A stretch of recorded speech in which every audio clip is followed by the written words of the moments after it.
un siècle. Un siècle que l'armistice d'Urgence de 1918 est venu mettre un terme au combat fratricide de la Première Guerre mondiale. À cet affrontement interminable, nation contre nation, peuple contre peuple, avec ses tranchées pleines de boue, de sang et de larmes, ces orages de feu et d'acier qui grondaient par tous les temps et déchiraient les ciels les plus calmes, les champs de bataille éventrés et la mort omniprésente. Le 11 novembre 1918, un grand soupir de soulagement traverse la France. Depuis Compiègne, où l'armistice a été signé à l'aube, il se propage jusqu'au champ de bataille. Enfin, après 4 années interminables de bruit et de fureur, de nuit et de terreur, les armes se taisent sur le front occidental.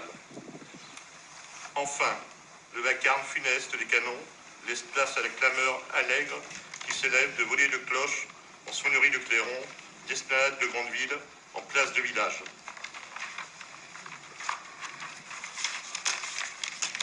Partout, on célèbre alors avec fierté la victoire de la France et ses alliés. Nos poilus ne se sont pas battus pour rien. Ils ne sont pas morts en vain. La patrie est sauvée. La paix enfin va revenir. Mais partout, on constate le gâchis. On éprouve d'autant plus le deuil. Là, un fils pleure son père. Ici, un père pleure son fils. Là comme ailleurs, une veuve pleure son mari. Et partout, on voit défiler des cortèges de mutilés et de gueules cassées.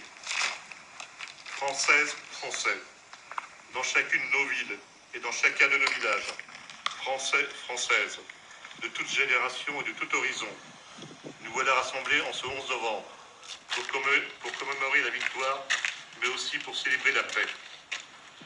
Nous sommes réunis dans nos communes, devant nos monuments aux morts, pour rendre hommage et dire notre reconnaissance à tous ceux qui nous ont défendus hier, mais aussi à tous ceux qui nous défendent aujourd'hui jusqu'au sacrifice de leur vie. Nous nous souvenons de nos poilus, morts pour la France, de nos civils, dont beaucoup ont aussi perdu la vie, de nos soldats marqués à jamais dans leur chair et dans leur esprit, de nos villages détruits, de nos villes dévastées. Nous nous souvenons aussi de la souffrance et de l'honneur de tous ceux qui ont quitté leur terre, sont venus d'Afrique, du Pacifique, d'Amérique, sur ce sol de France qu'ils n'avaient jamais vu et qu'ils ont pourtant vaillamment défendu. Nous nous souvenons de la souffrance et de l'honneur des 10 millions de combattants de tous les pays qui ont été envoyés dans ces combats terribles. Françaises, Français, nous sommes aussi unis en ce jour dans la conscience de notre histoire et dans le refus de sa répétition.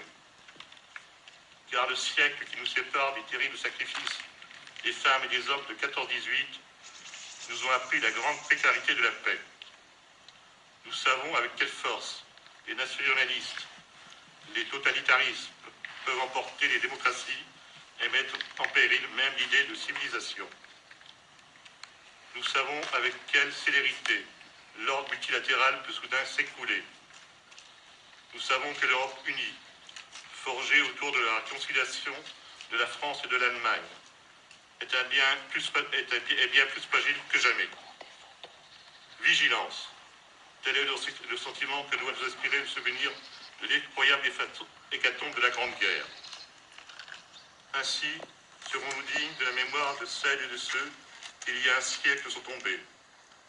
Ainsi, serons-nous dignes du sacrifice de celles et de ceux qui, aujourd'hui, font que nous nous tenons là, unis, en peuple libre. Vive l'Europe en paix, vive la République, vive la France.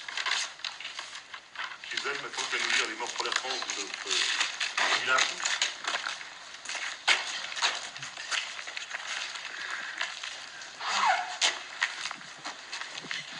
À nos morts de la commune de Toré, reconnaissant, 1914-1918. Bourgeois Alphonse, Brun Georges, Descaves-Émile, Ferrand Joseph, Munier Raymond, Nicole Henry, Nicole Maurice, Rouif Marcel. Émilie va nous lire les morts pour la France de l'année 2018.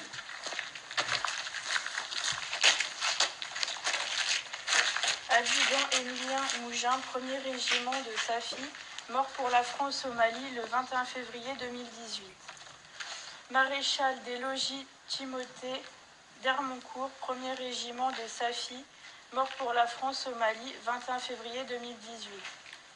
Caporal Bujo Polski, 2e régiment étranger d'infanterie, mort pour la France en Irak le 21 mars 2018. Merci. Je demande une minute de silence.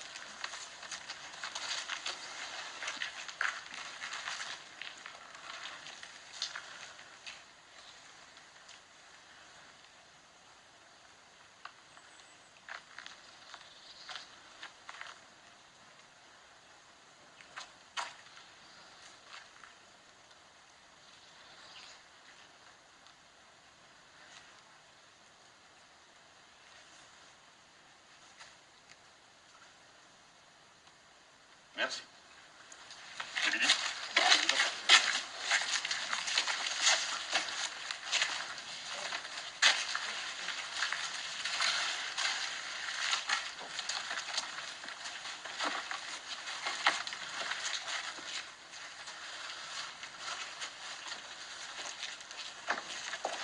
Eh bien, je vous invite